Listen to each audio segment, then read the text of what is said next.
নমস্কার বন্ধুরা, আপনারা সবাই কেমন আছেন? আশা করছি সবাই খুব ভালো আছেন। আমরাও খুব ভালো আছি। আপনাদের সামনে নিয়ে এসেছি ডিম ভাপার রেসিপি। বাড়িতে যদি মাছ মাংস না থাকে তাহলে এটি করে খেয়ে দেখবেন। নিয়ে নিচ্ছি সব উপকরণগুলো। আগে থাকতে ডিম আর আলুটা সিদ্ধ করে নিয়েছিলাম।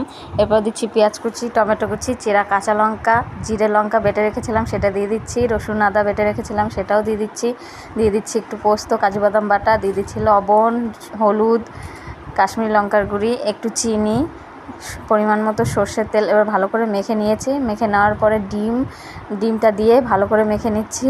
মশলাগুলো ভালো করে ঢোকার জন্য দিয়ে দিচ্ছি। এরপর দিচ্ছি আলু, আপনারা চাইলে দিতেও পারেন, নাও পারেন।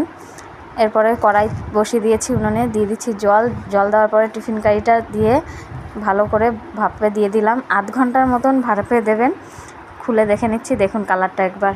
আমাদের চ্যানেলটি মধ্যবিত্ত বাঙালি, ভালো লাগলে লাইক কমেন্ট শেয়ার করবেন। নমস্কার।